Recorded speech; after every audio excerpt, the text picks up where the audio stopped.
Le Grand Matin Sud Radio, 7h-9h, Jean-Jacques Bourdin. Maxime Liédo, bonjour. Bonjour Jean-Jacques, bonjour à tous. Les taxis sont en grève. On les a entendus beaucoup, pas qu'à Paris beaucoup, mais pas qu'à Paris, on les a entendus aussi dans de nombreuses villes de province. Les taxis sont toujours en grève. En sortant de chez vous, vous avez assisté à une scène étonnante. Ah oui, une scène qui aurait honoré les Gilets jaunes, Jean-Jacques. Si vous voulez des scènes de déploiement militaire, rangez-moi les caméras et les reportages sur l'Ukraine. Tout se joue désormais rue du Bac à Paris, près de l'aéroport Saint-Exupéry à Lyon ou sur la place de la Castellane à Marseille. C'est l'ambiance G7, clairement. Des barrières partout, des policiers casqués, boucliers en main, posté à l'américaine. Alors quand vous êtes un petit Parisien, rapidement vous réfléchissez, vous dites soit François Bayrou, on a eu marre du poste de Premier ministre et il joue avec un kit du petit chimiste, donc par sécurité on verrouille le quartier, soit Tom Cruise était en tournage à Marseille pour le prochain Mission Impossible, mais comme il sort aujourd'hui au cinéma, généralement c'est peu crédible. Donc face à ce spectacle, vous vous apercevez que tout ça, toute cette sécurité, toute cette protection, alors qu'il n'y a pas de projectiles, quelques slogans un peu surjoués de la part des taxis, c'est en effet pour sécuriser les quelques voitures qui sont en réalité en file d'attente dans certaines rues. Vous avez déjà même des food trucks au cœur de ces taxis. Et bien sûr qu'on peut regretter et on regrette ce qui s'est passé à Marseille avec ce VTC qui a foncé dans la foule. Oui, j'ai vu ça. Mais une image est quand même frappante, un paysage qui permet de constater un peu le grotesque à la française, Jean-Jacques, un déploiement de CRS Robocop, des camions absolument monstrueux pour quelques taxis totalement pacifiques. C'est un peu à l'image de la France, toujours théâtral, y compris le motif de la manifestation de nos amis taxis. Quel est le problème ? L'an dernier, les transports de santé ont coûté à l'assurance maladie 6,7 milliards d'euros, près de 7 milliards.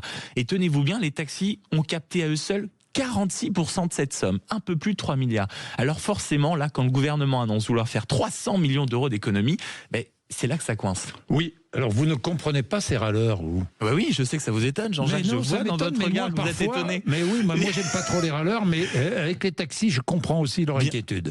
C'est une fois de plus, nous allons créer le débat. Oui.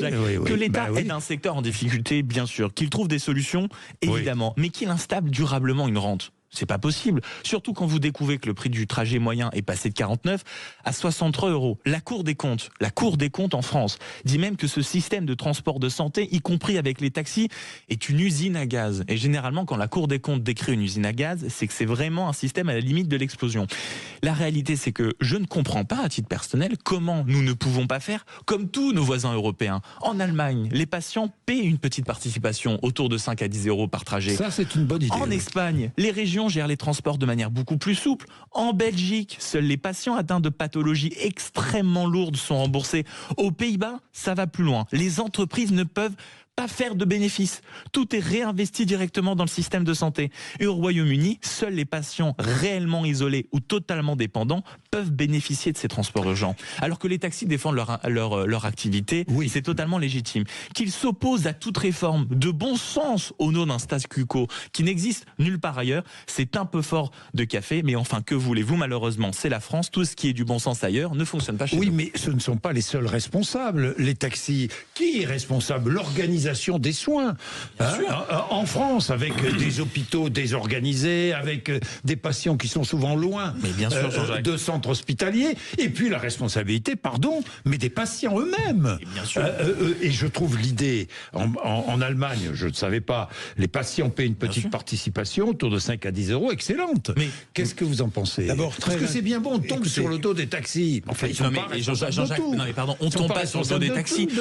On critique aujourd'hui la façon dont organiser le point. Que les taxis, malheureusement, soient largement nécessaires. D'ailleurs, il suffit de se balader un peu par vous pour voir les fameux taxis ambulances. Mais c'est un fait. En revanche, qu'on assiste à des manifestations montres au point de voir le drame de Marseille et qu'à chaque fois qu'on sort, on ait l'impression que on reçoit tous les dirigeants du monde uniquement parce que des gens manifestent de façon pacifique en organisant des bouchons.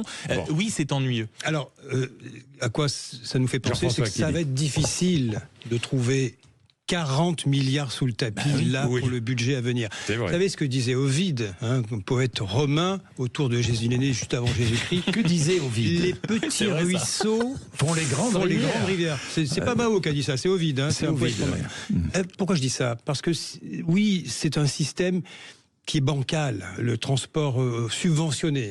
Ces 3 milliards, vous l'avez bien dit, c'est la moitié du budget de ce que ça coûte à la Sécu. Du dépassement. Mais on ne peut pas supprimer un système du jour au lendemain. Parce que, effectivement, quand vous soulevez le capot du mode de fonctionnement de l'État... On se met autour de la table et on trouve. Oui, mais et on- c'est et ça on le est problème. plus On manifeste intelligent.